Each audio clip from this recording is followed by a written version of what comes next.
Assalamualaikum warahmatullahi wabarakatuh. Izin dokter sebelumnya, perkenalkan nama saya Juliana Rizky dengan NPM 23082626019. Di sini saya membawakan mengenai anemia defisiensi besi, perbaikan pada blok hematologi dan imunologi. Baik, sebelumnya sedikit menyinggung mengenai anemia. Jadi anemia ini dia terbagi menjadi 3, yaitu anemia normositik, mikrositik, dan makrositik. Pada anemia mikrositik, dengan hasilnya itu pada MCV-nya itu dia kurang dari 80 femtoliter, sedangkan pada normositik itu dia berada pada 80 sampai 100 femtoliter, sedangkan pada makrositik itu dia berada lebih dari 100 femtoliter. Jadi, anemia defisiensi besi ini dia berada pada anemia dengan kategori mikrositik. Anemia defisiensi besi ini dapat kita ketahui melalui hasil dari pemeriksaan penunjangnya. Pada anemia mikrositik ini terbagi menjadi 3, yaitu anemia defisiensi besi, anemia penyakit kronik, dan talasemia.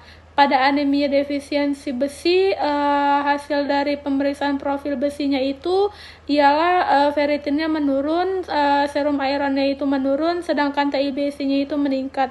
Tapi pada anemia penyakit kronik itu dia terdapat penaikan pada ferritin, sedangkan pada serum iron dan TIBC-nya itu menurun.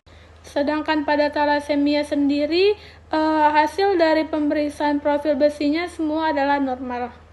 Nah, jadi anemia defisiensi besi ini adalah kondisi ketika tubuh kekurangan zat besi yang cukup untuk membentuk hemoglobin sehingga menyebabkan penurunan jumlah sel darah merah dan kapasitas dalam darah mengangkut oksigen ke jaringan. Selanjutnya, untuk etiologinya atau penyebabnya, biasanya anemia defisiensi besi itu dia dapat terjadi karena kurangannya asupan. Biasanya itu terjadi pada orang yang diet vegetarian atau dia diet dengan kadar zat besi yang rendah. Selanjutnya itu kebutuhan yang meningkat, biasanya itu terjadi pada ibu-ibu yang hamil. Setelah itu juga dia dapat terjadi pada remaja yang sedang dalam keadaan pubertas. Selanjutnya itu pada keadaan kehilangan darah, seperti dalam keadaan menstruasi yang berlebihan dari yang biasanya. Selanjutnya itu adanya pendarahan pada gastrointestinal seperti ulkus, kanker, dan infeksi parasit. Selanjutnya itu juga ada gangguan penyerapan seperti penyakit celiak, gastrektomi, dan gangguan antasida berlebih. Anemia defisiensi besi ini biasanya juga lebih sering terjadi atau faktor resikonya itu lebih sering terjadi pada wanita dengan masa subur seperti sedang menstruasi, dalam keadaan hamil dan menyusui, juga pada anak-anak dalam masa pertumbuhan, serta pada saat diet rendah zat besi dan penyakit kronis atau kondisi yang menyebabkan pendarahan kronis.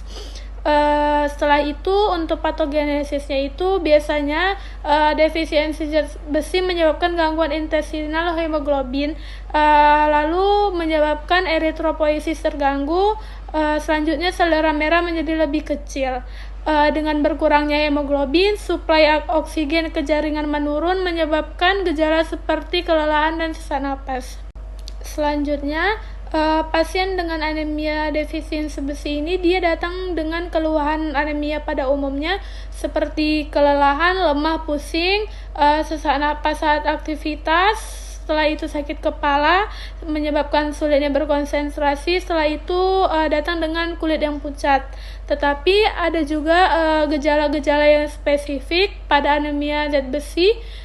Dia itu yang pertama itu adanya keinginan makan makanan yang aneh-aneh seperti ingin makan kertas, makan pasir, makan batu. Setelah itu juga dia mengalami pada saat kita inspeksi kita lihat bahwasannya terdapat kuku sendok. Setelah itu juga dapat terjadinya glositis atau radang pada lidah. Setelah itu juga ada selitis angularis, yaitu retaknya di bagian sudut-sudut mulut. Selanjutnya untuk tata laksananya itu pada farmako, yang pertama kita dapat memberikan suplemen zat besi oral seperti Ferrous gluconat itu dapat diminum pada saat perut kosong. Setelah itu juga kita dapat memberikan dikombinasi dengan vitamin C. Selanjutnya dapat diberikan suplemen zat besi intravena. Ini biasanya digunakan untuk pasien dengan gangguan penyerapan anemia yang berat.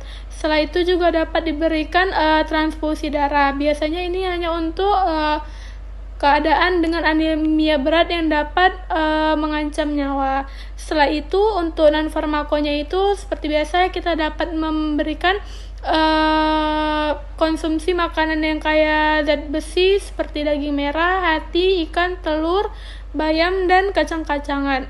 Selanjutnya juga dapat mengkonsumsi vitamin C untuk meningkatkan penyerapan zat besi.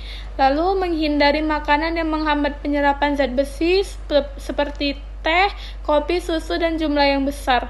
Setelah itu, pengobatan penyebab utama seperti mengatasi sumber pendarahan kronis seperti terapi untuk luka lambung atau penghentian menstruasi berlebih dengan terapi hormonal. Mungkin sekian yang dapat saya sampaikan, lebih dan kurangnya saya minta maaf. Selanjutnya adalah referensi yang saya gunakan. Baik, saya sudah selesai melakukan presentasi. Sekian, terima kasih. Wassalamualaikum warahmatullahi wabarakatuh.